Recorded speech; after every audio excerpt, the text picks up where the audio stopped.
जगन्नाथ मद्गुरो श्री जगद्गुरु ममात्मा सर्वभूतात्मा तस्मै श्री गुरवे नमः। अखण्डमण्डलाकारं यत्त्वं येन चराचरं तत्पदं दर्शितं येन तस्मै श्री गुरवे नमः। ब्रह्मा वसिष्ठा जनका सुका संदीपा श्रीकृष्णा श्रीधरा शिवारा दीक्षिता शेषाचलार्या भोजराजार्या यल्लय्यार्या सद्गुरु श्रीरामानंद पर्यन्तं वंदे गुरुहनुमानजी सद्गुरु श्री चंद्रयार्य परापरम्। ఏడుతో మనం అనుకున్న ప్రకారంగా ఒక ముఖ్యమైన విషయం గురించి గత 3 నెలలుగా మేము ఏ విషయాన్నైతే చాలా ఉదాహరణతో మీకు ఒక విషయాన్ని చెప్పడానికి ప్రయత్నం చేస్తున్నాము. దాని యొక్క సంక్షిప్త స్వరూపాన్ని ఈరోజు మీ అందరికీ తెలియజేయడానికి ప్రయత్నం చేస్తాం. ఎందుకంటే గత 3 నెలల్లో మీకు ఏం చెప్తున్నాం, ఏ విషయం గురించి మీకు చెప్పడం జరుగుతుంది, దాన్ని మళ్ళీ ఒకసారి అందరినీ కలిసి మనం పునశ్చరణ చేసుకొని ఆ విధంగా మనం మారడానికి, మన అడుగు వేయడానికి ప్రయత్నం చేయడానికి ప్రాతిపదికగా మనం ప్రయత్నం పెడతాం. మొట్టమొదటిగా మనం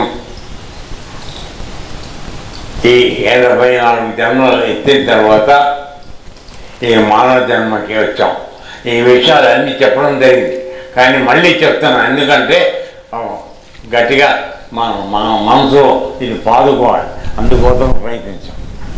కాబట్టి మానవ జన్మ 84 లక్షల జన్మం తర్వాత పొందినటువంటి ఇతనికి ఈ 84 లక్షల తర్వాత జన్మలు లేవు. ఇదే ఆక జన్మ. ఎందుకని అంటే పరమాత్మ తన సృష్టిలో ఉన్నటువంటి సకల ప్రాణికి లేనటువంటి ఎన్నో విశేషాలు, తర్వాత తన యొక్క శక్తి కృతులు అన్నీ కూడా మానవుడికి ఇవ్వడం జరిగింది.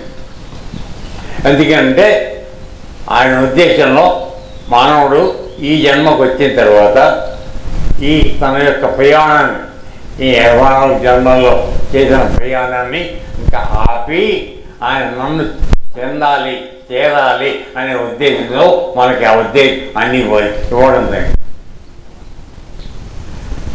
అయితే పొరపాటు ఏం జరుగుతుందంటే మనం ఎక్కడి నుంచి వచ్చామో అది మర్చిపోయి ఆయన పరమాత్మ తర్వాత జీవుడు ఈ ఇద్దరు ఉండడానికి కావాల్సిన ఒక శరీరం ఏర్పాటు చేస్తే అది మనం అనుకొని దాంతో మనం ఆగిపోతాం.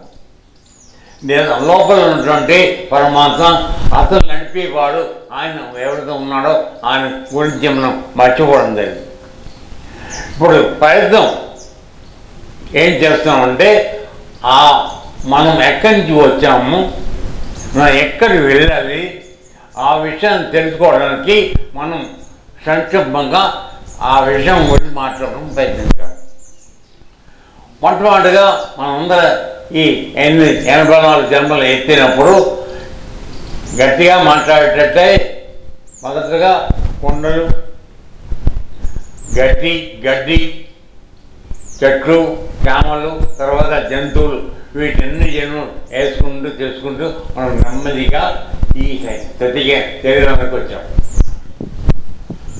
ఈ వచ్చినప్పుడు ఇంకా ముందు ఏం జన్మలు లేవు కనుక భగవంతుడు తనలో ఉన్నటువంటి అన్ని శక్తులు ఇచ్చి లేదన్నా కొద్దిపాటి ప్రయత్నంతో నన్ను పొందు, నేను నీలో ఉన్నాను అది తెలుసుకొని నన్ను పొందు, అప్పుడు నువ్వు ఈ 84 జన్మాలు మళ్ళీ ఎత్తవలసిన అవసరం రాకుండా నిన్ను నా దగ్గరే అట్టిపట్టుకుంటా అని చెప్పాడు.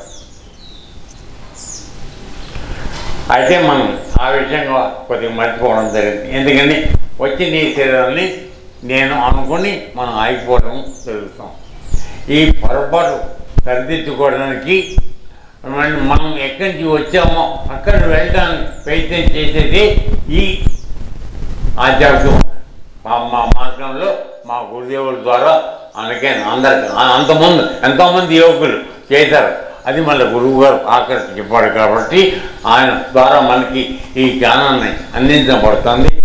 ఈ మార్గాన్ని అనుసరించేటట్లయితే మనం కూడా ఆ మహానుభావులాగా మనం జన్మ లేకుండా మళ్ళీ పరమాత్మ కలిసిపోయి మనం ఇంకా ఈ జన్మచక్రం నుంచి అప్పుకునే అవకాశం ఉంటుందని తెలియజేయడం జరుగుతున్నాం. అయితే మనం మొదటగా మనం ఏం తెలుసుకోవాల్సింది ఏంటంటే అసలు మనం ఎక్కడి నుంచి వచ్చాం కదా, అది తెలిస్తే కానీ మనం ఎక్కడికి వెళ్ళాలో తెలియదు. కాబట్టి ముందుగా మనం ఎక్కడి నుంచి వచ్చాం అనేది తెలుసుకోవడం ప్రయత్నిస్తాం. మనం ఎక్కడి నుంచి వచ్చామంటే దీనికి మొదలు ఎక్కడి నుంచి వస్తుందంటే మనం శరీరం వదిలేసిన దగ్గర నుంచి మొదలు రెండోది పుట్టేది మనం అప్పుడు తెలుసు. కాబట్టి మొదటగా మనం శరీరం వదిలేసేటప్పుడు ఎక్కడికి వెళ్తున్నాం అది పాయింట్. ఎక్కడికి వెళ్తున్నాం అంటే ఈ స్థూల శరీరాన్ని ఇక్కడ వదిలేస్తున్నాం. దానం చేస్తున్నాడు, లేదా మన సమాధి చేస్తున్నాడు, ఏదో చేస్తున్నాడు. శరీరం మాత్రం ఎక్కడికి వెళ్తారు, ఇక్కడ ఉంది. అయితే ఈ శరీరం లోపల ఉన్నటువంటి దేహి ఇక జీవుడు నేను అనే శబ్దం ఇక్కడికి వస్తుందో ఆ మూలం కాకుండా అక్కడికి వెళ్ళి దానికి ఆధారంగా ఉన్నట్టు పరమాత్మ, ఈ రెండు అక్కడ ఉన్నారు. ఇప్పుడు మీరు ఉదాహరణ చెప్పాలంటే మనం ఈ దేవాలయం మనం చూసాము రాముల వారి, ఇందులో ఆ పరమాత్మగా రాముడిగా కూర్చున్నాడు. ఆయనకి సాధారణంగా సీతాంబాబు కూర్చున్నాడు. సో వాళ్ళిద్దరూ కలిస్తేనే ఈ ప్రపంచం ఉంటాయి, మనం కూడా అంతే. ఆ విధంగా మనం ఇక్కడ రావడం జరిగింది. అయితే అమ్మవారు కూడా అప్పుడప్పుడు జింక కావాలని వెళ్ళిపోయింది కదా, ప్రలోభంలో పడింది. కాబట్టి ఆ లక్షణం ప్రలోభంలో పడే లక్షణం జీవులుగా మనందరికీ ఉంది. అందువలన ఏది కనపడితే అది కావాలని ప్రయత్నించడం జరుగుతాం. ఆ విధంగా చేసే ప్రయత్నంలో మనం ఏం చేస్తామంటే తెలియకుండా కొన్ని పాపం కానీ పుణ్యం కానీ చేస్తాం. అయితే ఈ పాపపుణ్యాలు చేస్తూ ఆ కోరికలు తీరకుండా మన ఆయుధాన్ని అయిపోయిన శరీరం వదిలేసి వెళ్ళిపోతాం. అయితే ఈ మిగిలిపోయిన కోరికను తీర్చుకోవడానికి మనం మళ్ళీ జన్మెత్తడం జరుగుతాం. ఏ జన్మ అవుతుందో మనకు తెలియదు. అందుకే అది ఎలా ఉంటుంది అంటే నువ్వు చేసిన కర్మలను బట్టి జన్మ నిర్ణయం అవుతాం. మంచి పనులు చేసావు, రాత్రి నీకు అనవచాడు కథలో చెప్పాను ఏంటి అంటే మనం మంచి పనులు చేస్తే అన్ని మన వైపు వచ్చేటప్పుడు ఎడమ వైపు ఉన్న పాపాలన్నీ ఎడమ వైపు ఉన్నాయి. అలాగే మనం చేసిన మంచి పాపాలన్నీ కుడి భావములు బీదమ్మ ఉన్నాయి. ఇవి పెట్టుకుని మనం ఇక్కడికి వచ్చాం. వచ్చిన తర్వాత మళ్ళీ ఈ శరీరంతో భగవంతుడు ఇచ్చిన 3 గుణాలతో ఎన్నో పనులు చేస్తూ వెళ్ళాం. ఇవన్నీ అనుభవించడానికి మన దగ్గర ఆయుష్ లేదు, సరిపోవడం. భగవంతుడు మిగిలిపోయిన వీటన్ని మళ్ళీ అనుభవించడానికి మనకి ఇంకో శరీరం ఇస్తాడు. ఆ విధంగా మనం పోయి మళ్ళీ తిరిగి వస్తాం. కానీ మనం ఎప్పటికీ చొక్కాలు బట్టలు మార్చుకుంటున్నాం తప్ప దీనికి పరిగెత్తుకునే పని మాత్రం చేయడం. కాబట్టి ఇప్పుడు మనం జరిగిపోయిన తర్వాత మళ్ళీ జన్మకి వెళ్ళిపోవడం జరుగుతుంది ఆటోమేటిక్గా. అందుకని మనం చేసుకున్న పనులు బాకీ ఉన్నాయి, వాటిని తీర్చుకోవడానికి ఉన్నాయి వెళ్తాం. సో ఈ విధంగా జరిగిన తర్వాత మనం మళ్ళీ ఇంకొక దాన్ని వెళ్ళాలంటే ఏం చేస్తారంటే మొట్టమొదటిగా 3 రకాలుగా మనం విభజిస్తారు. ఏమిటి అంటే కేవలం ఈ మానవ జన్మకు వచ్చిన తర్వాత కేవలం పాపపరులు జనాన్ని మోసం చేయడం, ఇటువంటి అన్నీ చేసిన పరిచే మనం నలభైనటువంటి అధోలోకానికి వెళ్ళాల్సి వస్తుంది. అది కూడా చెప్పాను, కింది లోకములు, ఏడు లోకములు. సో మనం పాపం చేస్తే కింది లోకాలు వెళ్దాం. అది పెట్టి ఏం జరుగుతుంది అంటే అక్కడ వెళ్తురు అనేది తెలియదు, కేవలం చీకట్లో బతకాలి. 20 లక్షల కోట్ల ధర్మం అలా ఉండిపోతారు. మళ్ళీ మనం వెళ్తురు చూసే అవకాశం లేదు. మాతనమంగా నీకు మానవ జన్మ ఇచ్చినప్పుడు నీతో పాటు ఆయన ఉండి అక్కడ ప్రసాదాన్ని ఆయన ఇస్తూ నేను బతికిస్తున్నాం. ఇప్పుడు మీకు గురువుగా చెప్పిన మార్గం ప్రకారం లోపల ప్రకాశాన్ని చూపించే పని చేస్తున్నామా లేదా? అది మనం పాపం చేసుకుంటే మనం కిందకి వెళ్ళిపోతాము. ఎప్పటికీ ఆ వేరే ప్రకాశం తెలుసుకునే అవకాశం లేకుండా అయిపోతాం. అది ఒకటి. రెండోది, అన్నీ మంచి ఊళ్ళు చేస్తున్నాం. ఇక్కడికి సత్తంగానికి వచ్చాం, ఊళ్ళో కొబ్బరికాయ కొట్టాం, పూజ చేసాం, లేదు నాకు బోనం పెట్టాం. ఇవి మంచి పనులు చేశాం. ఇవన్నీ చేసినందుకు గాను ఆయన మళ్ళీ తిరిగి ఇచ్చేస్తాడు. ఏం చేస్తాడు అంటే గొప్పని సముద్రాన్ని పంపిస్తాడు. సముద్రం దగ్గర స్వర్గానికి పంపిస్తాడు. అక్కడ మనం ఉంచుతారు. అందుకని పుణ్యం చేసుకున్నాం కనుక మనం అక్కడ కొన్నాళ్ళు అట్టు పడతారు. అయితే పుణ్యం అయిపోయిన తర్వాత మళ్ళీ మన కిందకి పంపించేస్తాడు, అక్కడ ఉంచుకోరు. అందుకని అన్నవి నింద పాటలు చెప్పాను నేను, అందరికీ స్వర్గాలవే మీద అది. సో అది వండి వాళ్ళు అప్పుడు మళ్ళీ మన టైం అయిపోయిన తర్వాత మనని మొట్టమొదటిగా చంద్రలోకాన్ని పంపిస్తారు. అది మనకు దగ్గరలో ఉన్న చంద్రలోకం. అక్కడికి పంపించిన తర్వాత మనం వర్ష రూపంలో అక్కడి నుంచి నేల మీద పడిపోతాం. నేల మీద పడిపోయిన తర్వాత మనం ఆ నీళ్ళు ఎక్కడగా కలుస్తుందో దాన్ని బట్టి నీవు ముందుకు వెళ్ళడం జరుగుతుంది. కొంతకాలం అయిన తర్వాత ఆ నీటిని తీసుకున్న చెట్లు చేమలు తీసుకుంటే వాటిలో పాటు నువ్వు మనుషులు తినేటువంటి ఆహారంలోకి మారిపోతే కనుక నీవు ఇంకొక జన్మకి అక్కడ ఆరంభం పొందాం. ఆ విధంగా వస్తాం. అలా అంటే మిగతా వాటికి కూడా జన్మత్రాలకి అదే ఆధారం. కాబట్టి మన విషయంగా మనం ఇప్పుడు మనుషుల గురించి మాట్లాడుతున్నాం కాబట్టి మనం ఏం చేసామంటే మన తల్లిదండ్రులు తీసుకున్న ఆహారాన్ని బట్టి మనం మళ్ళీ వాళ్ళ కుర్చీలోకి వచ్చి మనం జన్మ తీసుకోవడం జరిగింది. అంటే వదిలేయడం ఏదో చెప్పాము, అయిన తర్వాత మళ్ళీ రావడానికే మార్గం. ఈ మధ్యలో జరుగుతున్న పరిస్థితిలో ఎప్పుడు కూడా పరమాత్మ అంతమే ఉన్నాడు. ఎప్పటికైనా నా ఉనికి తెలుసుకుని నన్ను చెందుతావా చేస్తావా లేదా అని ఆయన ఆశతో చూస్తున్నాడు. అది మాత్రం తప్ప మిగతా అన్నీ చేస్తాము అలా కాదు. కాబట్టి ఇప్పుడు ఏం చేస్తున్నారు మహానుభావులు, మన గురువు లాంటి వాళ్ళు తెలుసుకొని ఏం చేశారంటే, రే నాన్న ఇది కాదురా, ఈ జన్మకు వచ్చినటువంటి ప్రయోజనం వేరే ఉంది, నీ లోపల ఉన్న పరమాత్మని తెలుసుకో, ఆయనలో ఐక్యమైపో. ఆ విధంగా ఇంకోసారి మళ్ళీ జన్మకి రాదు, తల్లి గర్భంలో పడదు అని మనకి మార్గాంతరం చెప్పడం తెలియదు. అయితే ఈ విధంగా చేయడానికి ఉన్న కష్టాలు ఏవైతే ఉన్నాయో అవి కూడా మనం చూసాం రెండో పాటలో. అయితే అంటే మనకి అర్థం వచ్చేది మన కష్టాలు.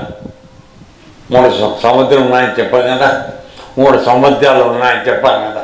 భావచనం తనది, మన ఆచరలో కోరికలు సముద్రం ఒకటి, తర్వాత చింతల శ్రమం, అంటే ఏ పని అవ్వలేదు దాని గురించి ఆలోచిస్తాం కదా, అది చింత. అది దాని చింత ఆలోచన. అది మూడవది ఇవి మూడవది ఏంటంటే ఇవి చేద్దానికి మరి తాపత్రయం. ఈ సంవత్సరాల్లో తాపత్రయం 3 సంవత్సరం. ఈ 3 సంవత్సరాల మనకి అడ్డం ఉన్నాయి ఈ జన్మకు వచ్చిన తర్వాత. వీటిని దాటాన్ని మనకి తెప్పలేదు అని చెప్పున్నాను ఆయన. తేప ఏది అని అంటాడు. అంటే తేప అంటే తెప్ప ఏది అంటే కేవలం గణం గోవిందనామం చేసుకొని నువ్వు వెళ్ళొచ్చని చూడతాను. అంటే కేవలం నామం చేయడం అయిపోతుందా? కాదు, అది మొదలుపెట్టు. నామం చేస్తున్న తర్వాత నేను కింద ఇన్ని కూడా చెప్పాను. నన్ను ఒక్కసారి నామం చేస్తూ వెళ్ళిన తర్వాత ఈ మనస్సు చిత్తంగా మారిపోయిన తర్వాత మంచిగా అయినప్పుడు అప్పుడు నెమ్మదిగా నీకు భగవంతుడు రేపు నీకు ఒక భక్తి ఏర్పడుతుంది. రాముడి గుళ్ళి వచ్చే దండం పెట్టాలనే ఉద్దేశం అప్పుడు కలుగుతుంది. ఈ జన్మలో మనం చేశాం కనుక ఇప్పుడు మనం రాముడి దగ్గరికి వస్తాం. ఆ జన్మ చేయని వాడు రాముడి గుడి రాడు, ఆయన వాడి నుంచి వెళ్ళిపోతాడు. అంటే వాడు అగ్ర జన్మలో ఆ విధంగా అంటే పుణ్యకారకం చేయలేదు వాడికి అలవాటు. అందుకని భక్తి ఏర్పడిన తర్వాత భగవంతుడి పట్ల విశ్వాసం మనకి ఏర్పడి దాని తర్వాత పరమాత్మ ఎక్కడ ఉన్నాడో ఎలా ఉన్నాడో అని తెలుసుకునే జ్ఞానం పొందడానికి ప్రయత్నం చేస్తాం. ఆ జ్ఞానం వచ్చిన రావడానికి మనకి మార్గం చూపించబడింది భగవద్గీతలో. రాజయోగం అనేటువంటి పద్ధతి ద్వారా దీన్ని చెప్పడం చూపించాం. అందుకని 18 అధ్యాయాలు ఉంటే 9వ అధ్యాయం కింద ఈ రాజవిద్య రజకృష్ణం అనే దానిలో ఉన్న రహస్యం అంతా అక్కడ చెప్పాడు. అందుకని ఆ పరమాత్మని తెలుసుకోవడానికి మార్గం ఏదైతే ఉందో అందులో చెప్పాడు. దాన్ని అనుసరించి ఆ మార్గాన్ని తెలుసుకొని మనకి చెప్పగలిగిన గురువు ఎవరు ఉన్నాడో వాడి యొక్క సహాయంతో మనం ఆ ప్రయాణం చేస్తే కనుక మనం భగవంతుని చేరడానికి మార్గం దొరుకుతుంది. ఆ విధంగా చేసుకుంటూ వెళ్ళేటప్పటికీ చివరికి ఏం దొరుకుతుందంటే మనం మోక్షం దానిలోకి వెళ్ళడానికి దొరుకుతుంది. అయితే ఈ మధ్యలో ఏం జరుగుతుంది అంటే ఇది కేవలంగా ప్రయత్నం చేయగల వచ్చేస్తాం కూడా రాదు. ఎందుకంటే మన కొన్ని మార్గాల ద్వారా అంటే మొట్టమొదటిగా శ్రవణం, అంటే మనం ప్రవచనాలు వింటాం. ఆ ప్రవచనాలు వినడం దానివల్ల లేక పుస్తకాలు చదవడం, స్వాధ్యాయం అంటారు, వేదాలను చదువుకోవడం, ఇవన్నీ చేయడం ద్వారా మనం భగవంతుని గురించిన ఒక అవగాహన మన మనసులో ఏర్పడుతుంది. అదే ముందు చేస్తాం. చేసిన తర్వాత దానికి అన్వేషణ మొదలు పెడతాం. అన్వేషణ అది రాజమార్గం. అది అయిన తర్వాత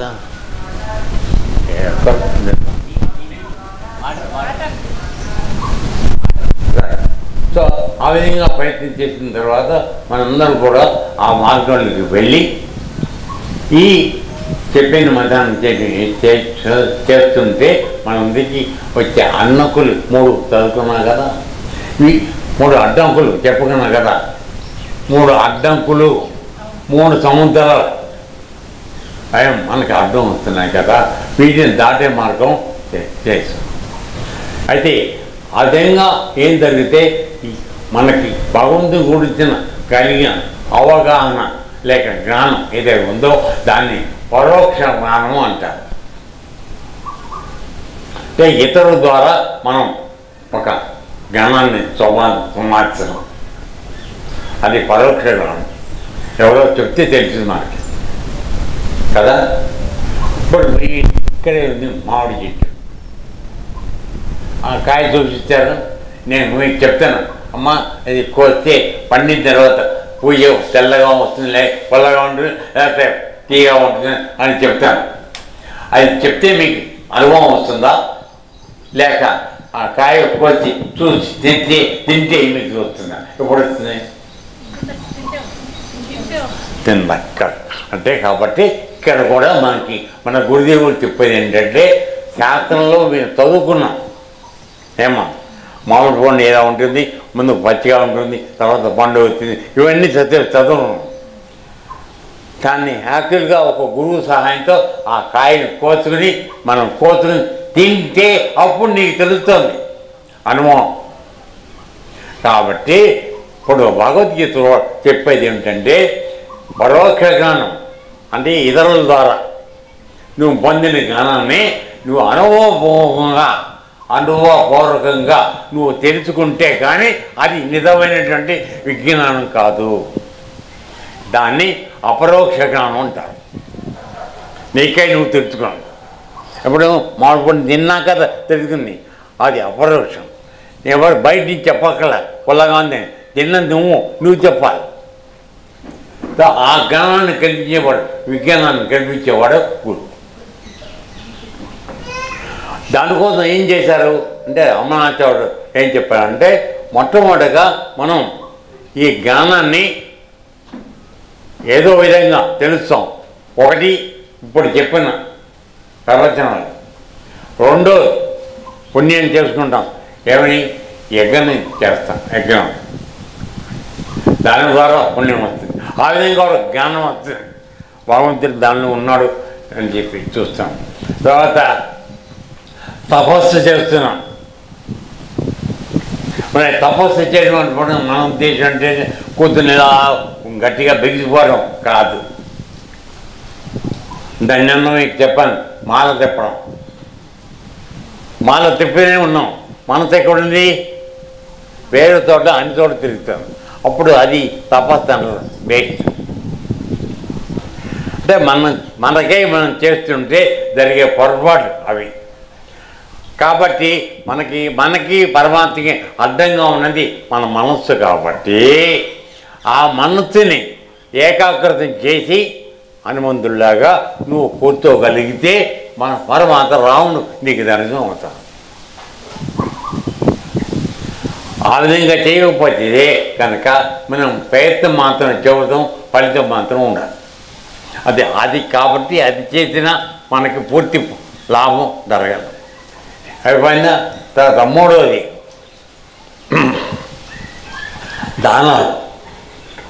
దానం చేస్తాం.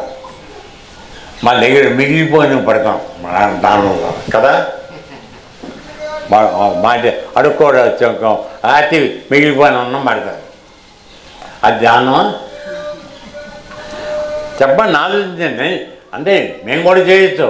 నేను అంత తప్పు ఒప్పుకున్నాం. అక్కడ తీసుకుంటున్న వాడు పరమాత్మ అనుకుంటే వాడి లోపలిగా కూడా ప్రయత్నం పరమాత్మ ఉన్నా అని అనుకుంటే నువ్వు తప్పుగా పెట్టావు. ఆ భావాన్ని నీకు రావాలి. అప్పుడు చేసిన దానం సరిపోతుంది. అది కాకుండా మనం చేస్తే ఉపయోగం లేదు. సో ఇటువంటి ఎన్నో అడ్డంకులు దాటుకుని మనం అపరోక్ష జ్ఞానం కోసం ప్రయత్నం చేస్తున్నాం. నాకై భగవంతుడు కావాలి, లోపల ఉన్నాడు చెప్తున్నాడు గురువుగారు, ఎలా ఉన్నాడో అని తెలుసుకోవడం ప్రయత్నం చేస్తున్నాం. అది కావాలి. దీనికి అన్న అడ్డాలు 2 అది కూడా అన్నమాచాడు పాట నేను పాడలేను అందుకని చెప్పలేదు. మొట్టమొదటిగా ఏంటంటే వదులైన ఇంద్రియాలు ఒడిచి పట్టుకుంటా. అంటే మన ఇంద్రియాలు ఉన్నాయి కదా 5 జ్ఞానేంద్రియాలు 5 కర్మేంద్రియాలు. ఇవి మనం ప్రపంచంలో బంధించేవి ఇవే. కన్నుతో చూస్తావు ఏమ్మా, చెవితో వింటావు, నోటితో చేస్తావు, సగం తెలుసు. ఈ 5 రకాలుగా వచ్చే అనుభవాల్ని నువ్వు అమలు చేయడానికి ప్రయత్నించినప్పుడు మనసు యొక్క సహాయంతో చేస్తున్నావు. ఈ విధంగా మనం చేసేది అది అర్థమవుతుందా? కాబట్టి ముందు వాటిని ఒడిచి పట్టుకోమని చెప్తున్నాడు. అంటే ఇంద్రియాలు ఈ ఆదిత్యంలో ఆధీనంలో ఉండాలి. ఆధీనంలో ఉండాలి. అది ప్రయత్నించే. రెండోది మనసులో కోరే కోరికలు ఏమున్నాయో వాటిని కూడా పక్కకు పెట్టి అది చూడాలి, ఇది చూడాలి, ఇది పొందాలి, అది పొందాలి. రోజు మనకి వచ్చినాను కదా ఆ ఉరుకుల తగ్గింది. అప్పుడు కానీ నీ లోపల ఉన్న పరమాత్మ తెలుసుకోవడానికి నువ్వు మార్గం రాదు అని చెప్తాను.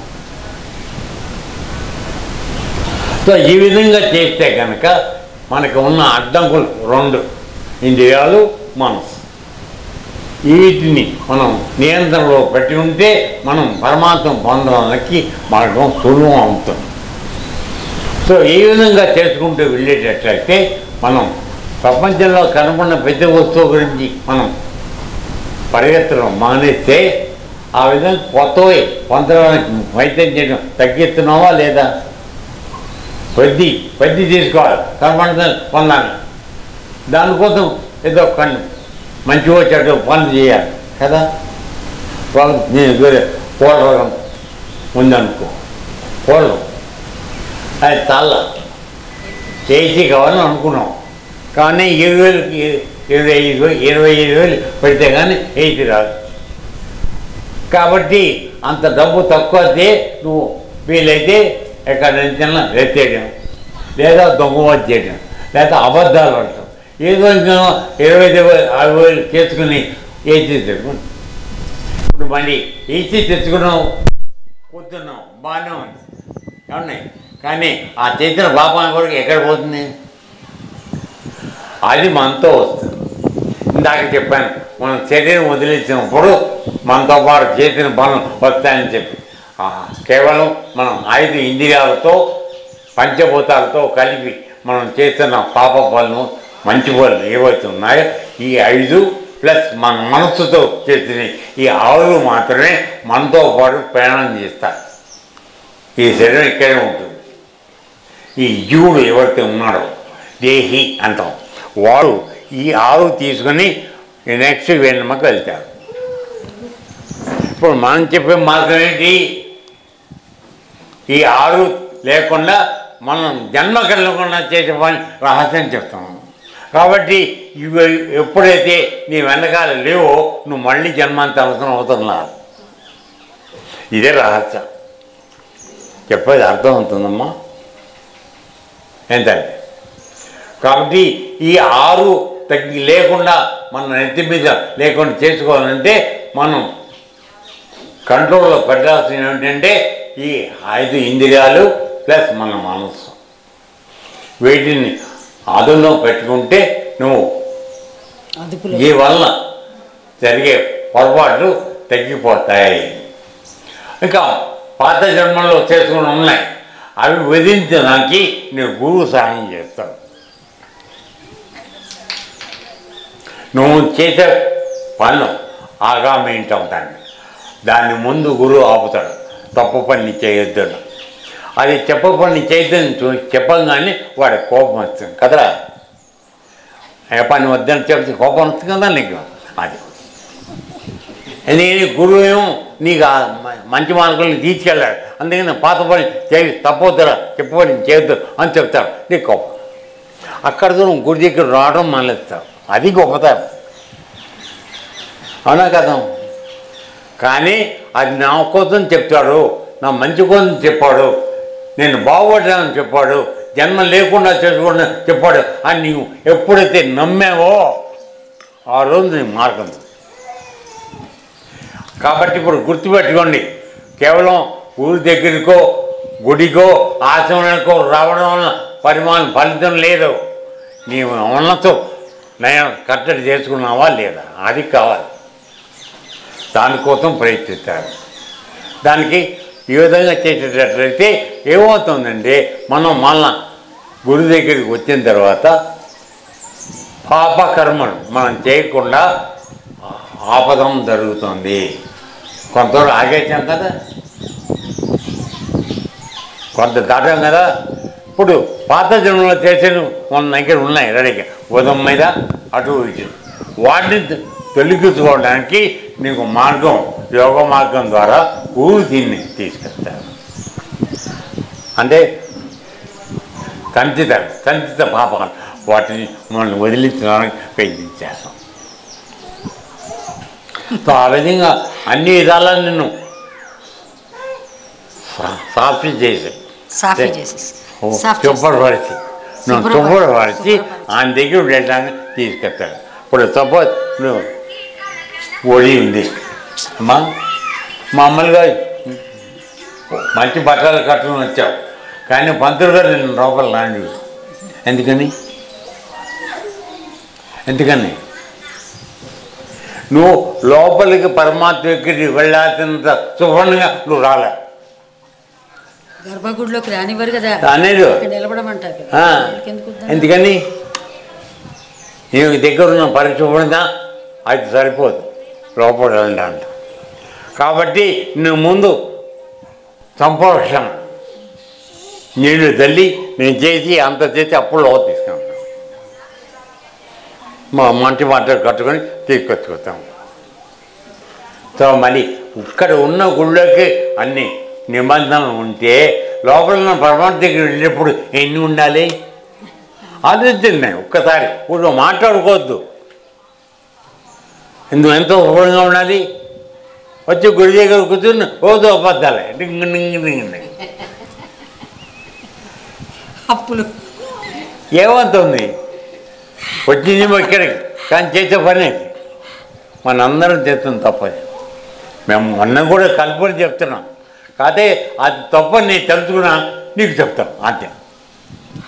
మీరు నేను చేసిన తప్పు మీరు చెయ్యొద్దు అని చెప్తాను కదా. కాబట్టి నా అనుభవాన్ని నా సలహాని నువ్వు నామధ్యాలు పాటించాలి. సో ఆ విధంగా చేసుకుని వెళ్ళేటట్లయితే నువ్వు పరమాత్మ దగ్గరికి వెళ్ళడానికి అవకాశం వస్తుంది. అక్కడికి వెళ్ళగానే వెంటనే మీకు ఇచ్చేస్తారని అనుకోకండి. విఐపి దర్శనం ఇస్తారని అనుకోకండి. లేదు, అక్కడ కూడా అన్ని రకాల పరీక్షలు ఉంటాయి. అందుకని మనం కొన్న అంతవరకు తగ్గించుకున్న భుజకీర్తిలో ఉంటాం. దాన్ని భుజకీర్తిలో ఇందాక చెప్పిన ముచ్చాలు కదా, అవి మనం పూర్తిగా వదిలేయా లేదా అవి చూడాలన్నా. ఎందుకని ఆయన దగ్గర వెళ్ళే పొడవు పాపం వద్దు పుణ్యం వద్దు, ఏమీ లేకుండా వెళ్ళు. అప్పుడు నీళ్ళు తీసుకుంటా. ఎందుకని ఆయన పరిశుభ్రం అమ్మ ఆత్మ అది. అందువల్ల ఏ మలినం లేదు. నువ్వు అలా మారితేనే ఆయనలో కలుస్తావు, లేకపోతే లేదు. కాబట్టి ఈ విధమైన కడుగుడు కార్యక్రమం ఉంటుంది జరుగుతుంది. కాబట్టి గురువు దగ్గరికి వచ్చాం కదా అన్నీ అయిపోతాను అనుకోండి. మనమే మండకేత వాయడం మావిడ. అందుకని నీ మధ్య కోపం కాదు, నీకు పట్టుకున్న మైల అది వదిలిస్తారు. దానికోసం చేయాలి. అది నువ్వు గ్రహించుకోవాలి. మండకేసి కొడుతూ ఉంటాడు. ఎందుకని నువ్వు బట్ట ఉతికప్పుడు ఎందుకు కొడతావు? బట్టకి బండ ఉంది పాప చెప్పిన కాదు మరి ఆ గురువు చేస్తే తప్పండి ఏంటంటే అక్కడ నీలో ఉన్న మైలో తీయడానికి ప్రయత్నం చేస్తాం. వాడిని మీరు అనుమతించాలి. నా కోసం చేస్తున్నాను అనుకుని తీసుకున్నాను. ఆ విధంగా చేస్తే అప్పుడు మనం పరిశుభ్రపడతాం. అప్పుడు వెళ్ళడానికి అవకాశం ఉంది. ఆ విధంగా చేస్తూ వెళ్ళేటట్లయితే మధ్యలో ఎన్నో రకాల పరీక్షలు వస్తాయి. అందుకని నువ్వు లోపలికి వస్తానని చెప్పావు కదా, భగవంతుడి దగ్గరికి వస్తానని చెప్ప కదా, ఒట్టు పెట్టావు కదా, కొండ పనులతో ఒట్టు పెట్టావు కదా నాకు. మరి అది నిలబెట్టడమా లేదా అని చూసుకోలేకలేదా? కానీ నీ మాటమే ఇచ్చేలా. ఎందుకంటే తెల్లాక 94 అబద్ధాలు మాట్లాడతావు. ఏది నమ్మాలి నిన్ను? ఏరా అందరి తగ్గది ఇవి కాదు. కాబట్టి నువ్వు మాట్లాడిన మాటల్లో ఎంత శాతం నిజమైంది కాదు, అవునా కాదా అని చూసుకోలేకదా. అందుకే ఏం చేస్తాడో ఒక పరీక్ష పెడతాడు. ఏదో కాలుకో చేతికో దేనికో చుట్టాలకో డబ్బులకో దేనికో వస్తుంది. అప్పుడు నువ్వు మా దగ్గర తిరిగిన అంటే యోగానికి వచ్చే మాకన్నీ కష్టాలు వచ్చి వెళ్ళిపోయిన వాళ్ళు ఉన్నారు. యోగానికి వచ్చి కూర్చుంటే మాకు చాలా కష్టాలు వచ్చి మా వాళ్ళ కాదని వెళ్ళిపోయారు.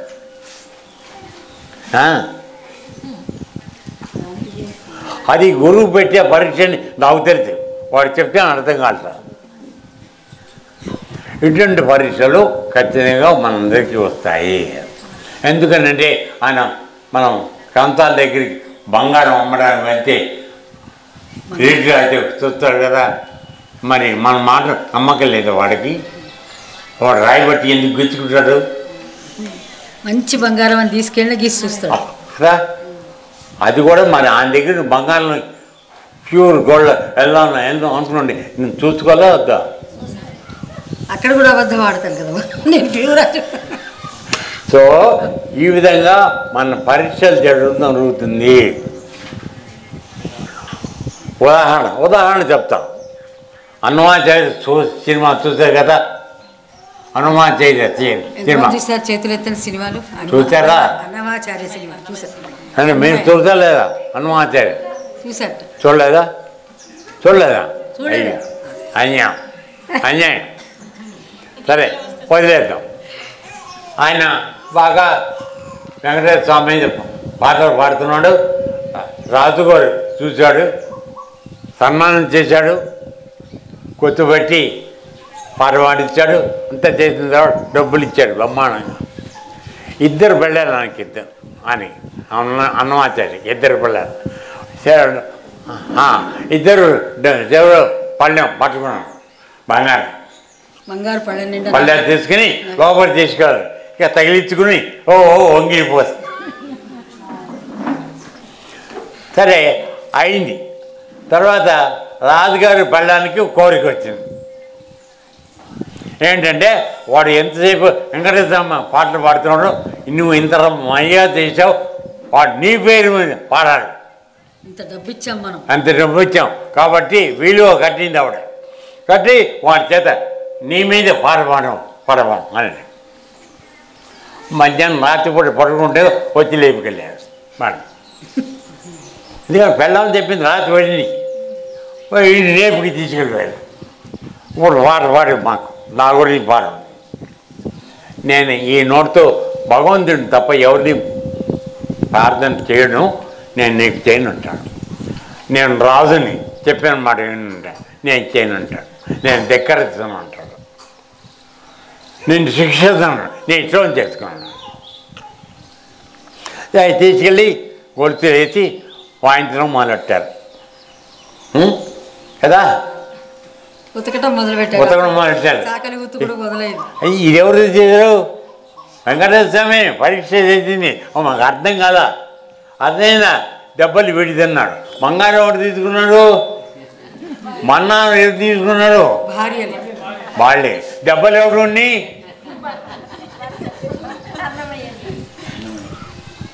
ఆయన ఎవరు? సరే వెంకటేశ్వర తప్పదు కనుక ఆయన రుజువు చేసుకోవడానికి ఆయన చెంగళ్ళు వడగొట్టించాడు. నిప్పు కాలి పోయింది. అప్పుడు ఇంటికి వచ్చాడు. నేను ఇంటికి వచ్చేప్పటికీ ఆ సినిమా చెప్తున్నాను, ఒక కాకి అక్కడ వాకిల్లో కూర్చుని కావు కావు కావు అని అరుస్తుంది.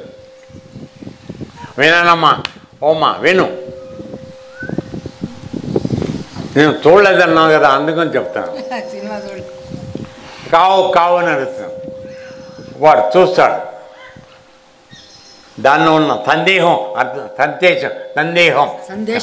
సందేశం వాడికి అర్థమైంది.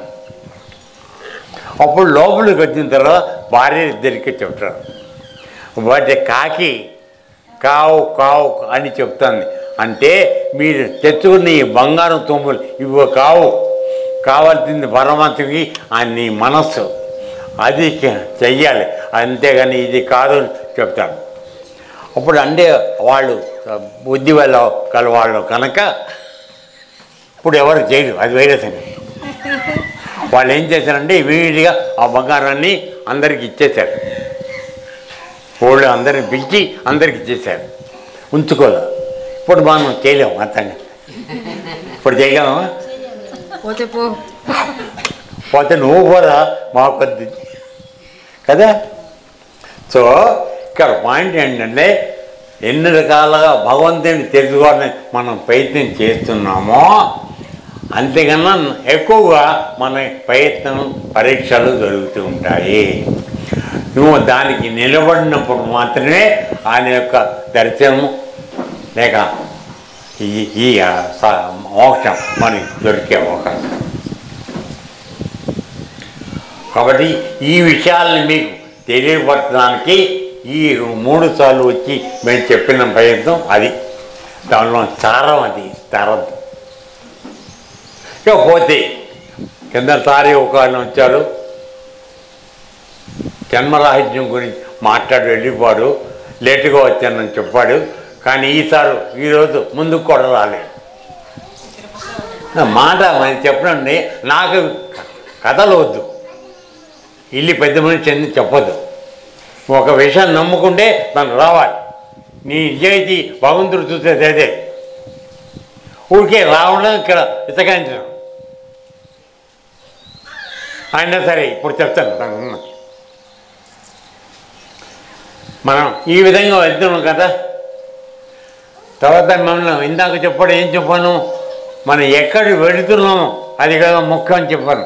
మనం పుడదాము, తర్వాత వెళ్దాం కమ్మ. సో వెళ్ళడం గురించి వచ్చేప్పటికీ ఈ మోక్ష మార్గం వస్తుంది. అందుకోసమే మానవులందరికీ కూడా 4 విధాలు ఉంది, పురుషార్థాలు ఇవ్వబడింది.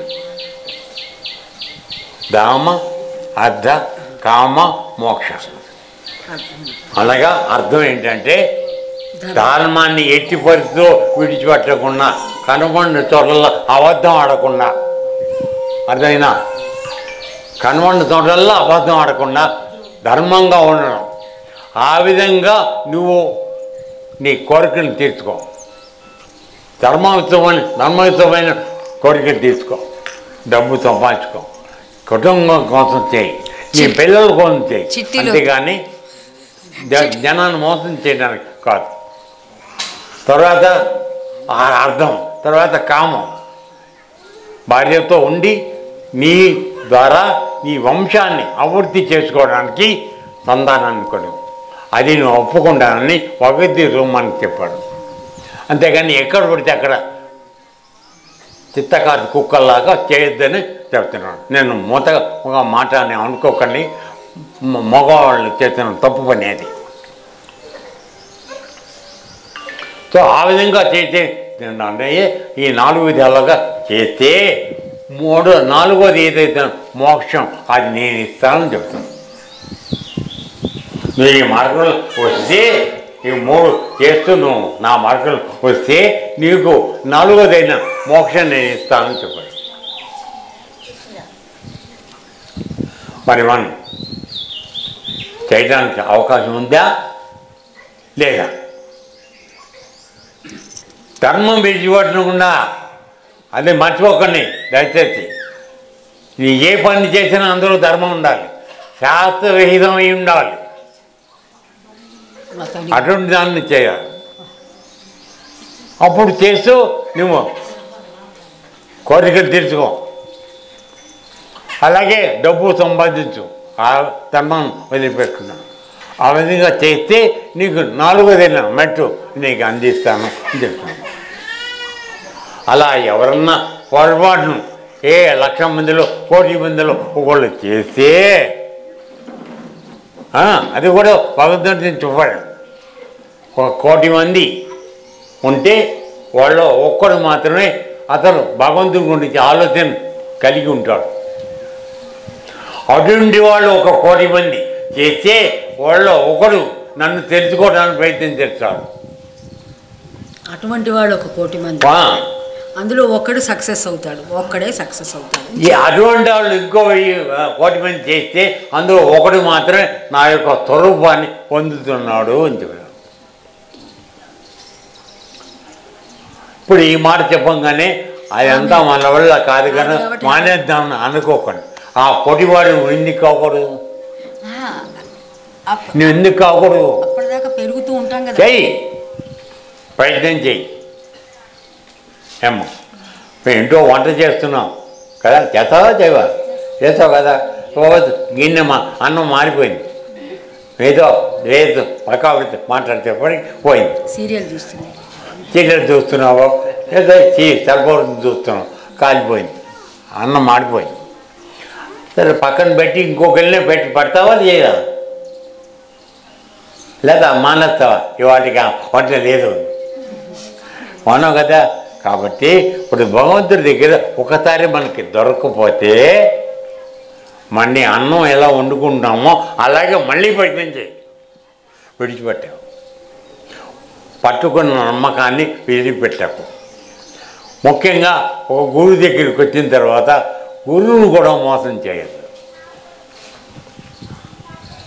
ఎందుకంటే కొద్దిగా భగవంతుడిని పొందామా లేదా అది కొలిమారు, దాని గురించి వరలేదు. నేను ఆ మార్గంలో వస్తానని చెప్పి గురువును మోసం చేస్తాను వస్తుందా, అది తగులుగా పాపం కొన్ని జన్మలు.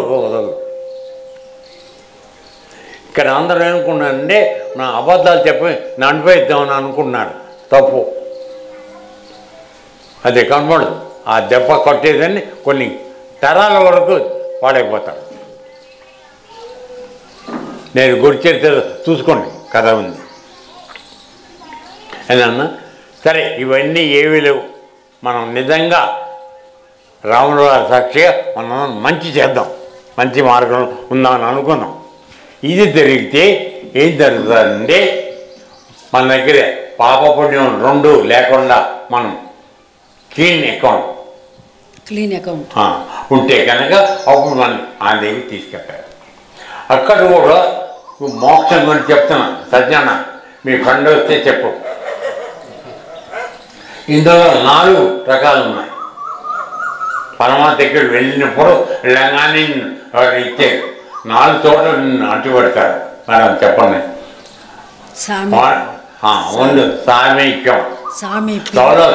సాలోక్యం మంత్రం అంటే సాలోక్యం. మంత్రం వాళ్ళలో ఆయన ఉండే లోకంలో నిన్ను ఉండనిస్తారు. సాలోక్యం అంటే ఒక జన్మని ఇస్తాడు. అంటే ఈ సోషల్ ఏదైతే ఉందో అది అక్కడ ఉండే అవకాశం ఇస్తారు. సాలోక్యం. తర్వాత ఉన్నది సాయుధ్యం, అంటే అది 3. రెండోది సాలోక్యం, సామీప్యం. ఆయన దగ్గర అంటే ఏంటి? ఇప్పుడు మామూలుగా శివుడి దగ్గర మనం శివుడి దగ్గర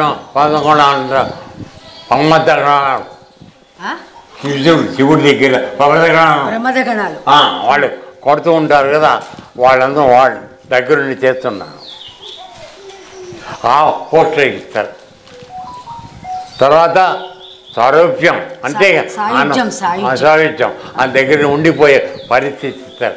పిలిచి నేను దగ్గర కూర్చో ఉంటాను. నాకు నగేష్ గారు ఉంటారా, మా కనకయ్య ఉన్నట్టుగా దగ్గరలో ఉంటాం. పెట్టు వాళ్ళు లేనిదే మనం ఏం చేయం. అంతగా భగవంతుడు మన మీద నమ్మకం ఆధారపడతారు.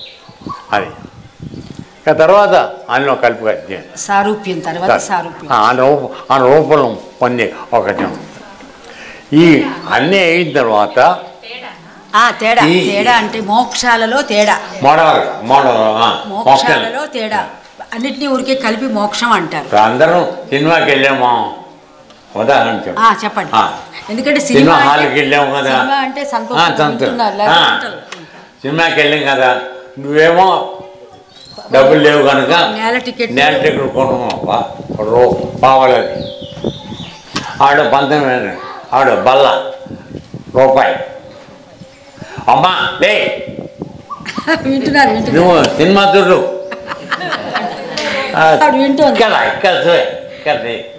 దానికి ఆవిడ ఇంకా పెద్ద కుర్తి 2 రూపాయలు దాంట్లో ఆవిడ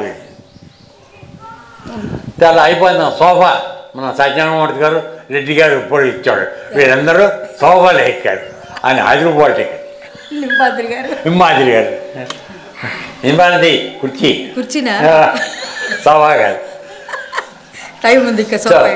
ఈ నలుగురు కూడా చూసేది ఒక్క సినిమానే కదా, ఒకటే సినిమా చూస్తూనే ప్లేసు చూసేది మారుతుంది తప్ప అంతా ఒకటి.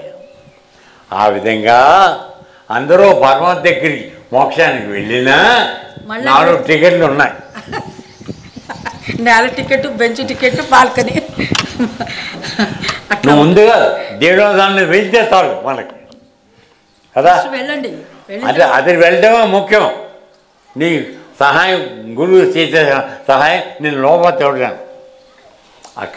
అక్కడికి వెళ్ళాక నీ ప్రయత్నం, ఆయన నేను ఎలా ఒప్పిస్తావో పై దాంట్లో వెళ్తావో నీ ప్రయత్నం, నిన్ను లోపలతో పని ఊరు చేస్తాడు. అదే ఇప్పుడు వైకుంఠ ధామంలో తిరుపతికి వెళ్ళినప్పుడు లేకపోతే షిరిడి సాయిబాబా దగ్గరికి వెళ్ళి లోపలికి వెళ్ళిన తర్వాత కాసేపు గేట్ అక్కడ అడ్డం పెడతారు, మిగతా తర్వాత లైన్లో రండి. సో మనం లోపలికైతే వెళ్తే ఖచ్చితంగా దర్శనం దొరుకుతుంది. అట్లాగే ఇది కూడా అటువంటిది అని చెప్తుంది. సో ఆ విధంగా ఈ 4 స్థితుల్లోకి మనం ఏదో త్వయపడదాం. ఇక్కడ మేము చూస్తున్న మంచి పట్టి అదైనా దాన్ని బట్టి, అంతేగాని రికమెండేషన్ ఉండదు. రికమెండేషన్స్ ఉండవు ఇక్కడ. అది అంటే కుదరదు. రికమెండేషన్ గురువు రికమెండేషన్ గురువు రికమెండేషన్ కూడా కాదు, నువ్వు ప్రయత్నం చేయడం నేర్పుతాడు, నీకు ఎలిజిబిలిటీ ఇప్పిస్తాడు, అంతేగాని ప్రయత్నం నీది. బద్ద బాయి చూపించారు అన్న, నువ్వు పరమాత్మని తెలుసుకోవాలంటే బాయిలోకి వెళ్ళాలి. వాళ్ళ లోపల ఉన్నాడు కదా, గురువు ఏం చేస్తాడంటే నడుకి తాడు కట్టి దింపుతుండవు. చాలా భయపెడుతున్నారు ఇవాళ మీరు చెప్పిన విషయాలకి. వాళ్ళు ఏంటంటే అబ్బో ఇంత ఉందా ఇందులో అని అనుకుంటున్నారు వీళ్ళు. అక్కడ దిగిన తర్వాత ఈత కొడతావా మునిగిపోతావా నీ ఇష్టం. మునిగిపోయే ప్రమాదం, నీ ప్రయత్నం మునిగిపోయే ప్రమాదం. ఏం ప్రయత్నం చేయకుండా మాత్రం గురువారు లోపల నిమ్మకాన్ని వచ్చేసాను అనుకుంటే పడవు, మన ప్రయత్నం అక్కడే ఉంది. మునిగిపోయే ప్రమాదం ఉంది. ఉందా మునిగిపోయే ప్రమాదం ఉంది. నీ ప్రయత్నం లేక లోపం ఉంది, నువ్వు ప్రయత్నం చేసే పైకి లేదా. ఎందుకని గురువు లైఫ్ బోట్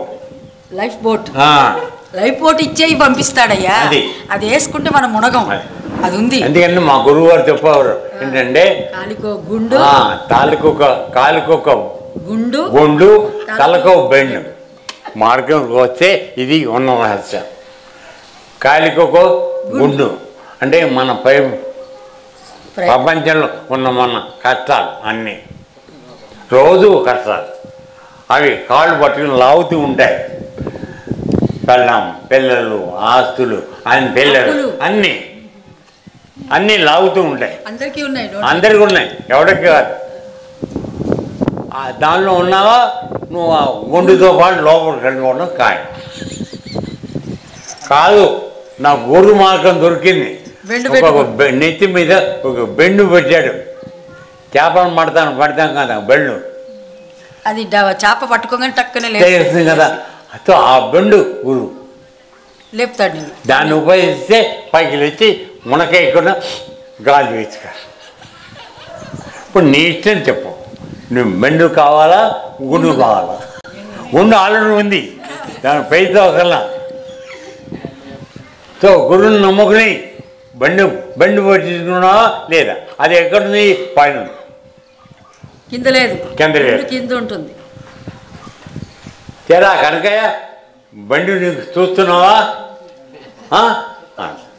చూస్తున్నాడు నువ్వు. సో ఈ విధంగా చేస్తూ వెళ్తే మనం పరమాత్మ దగ్గరికి 3 ప్లేసుల్లో ఎక్కడొకటి మనం వెళ్ళే అవకాశం. బెర్త్ రిజర్వేషన్ ఖచ్చితంగా ఖాయం.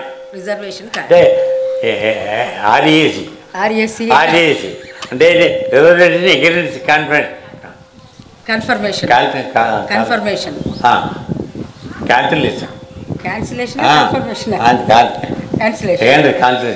ఎవడో కన్ఫర్మేషన్ చేస్తే నీకు ఆ సీట్ ఇస్తారు కదా, ఆర్ఏసి. సో ఆ విధంగా మనం పొందాం. ఇకపోతే మూడవది మీ ఫ్రెండ్ గారు ఏంటంటే జన్మరాహిత్యం గురించి. దానిలో గురువు యొక్క పాత్ర ఏమిటి అని అడిగాడు. అంతవరకే నాకు గుర్తుంది. నెల దాటిపోయింది నన్ను వచ్చి. సో తిరుపతిలో ఉన్నట్టు వాళ్ళు నాకు అనవసరం. అది తిరుపతి ఉన్నాను, వైకుంఠంలోను నాకు అనవసరం. మనం వచ్చేదాకా నాకేం చెప్పారు? ట్రైన్ ఆగుతుందా ఆగదు కదా, వెళ్ళిపోతూనే ఉంటుంది ఆ ట్రైన్. నేను అడిగి ఏం చెప్పాను దానికి? నన్ను చివరిలో వచ్చి మాట్లాడుతున్నావు. ఇప్పుడు నెక్స్ట్ టైం వచ్చినప్పుడు రా, పూర్తిగా నీకు చెప్తాను అని చెప్పాను. నా మాట ప్రకారం నీ వాళ్ళు చెప్తున్నాను. రాకపోతే ఆయన డిఫికల్ట్, నేను ఆయన తప్పను అని కాదా. కాబట్టి ఈ విషయం ఆయనకు అక్కర్లేదని నాకు తెలిసిన అర్థం. అదే కేవలం ఏంటంటే ఓకే వెతకాయని మాట్లాడుతుంటారు కొంతమంది గురువుగారు. గురువు ఉన్న ప్రయత్నించి శిష్యుడు ఈవిడికి వచ్చా రాదా దానికోసం ప్రయత్నాలు వేస్తారు. జనం రకరకం. అది తెలుగుగా ఉన్నప్పుడు ఇల్లు కాదు ఇంకెళ్ళకుండా వచ్చి కూర్చోవాలి అంతే. అంతవరకు ఆయన ఏ పరిస్థితులు ఉన్నాడు మనకు తెలియదు, నేను విమర్శించలేదు. దాచేది. ఇకపోతే ఈ 3 స్థితులు అయిపోయిన తర్వాత 4 స్థితులు అయిపోయిన తర్వాత జన్మరాహిత్యాన్ని ఇంకోటి ఉంది. ఈ జన్మరాహిత్యానికి వెళ్ళేప్పటికి పరిస్థితి ఏంటంటే దగ్గరే ఏమీ లేవు మన దగ్గర.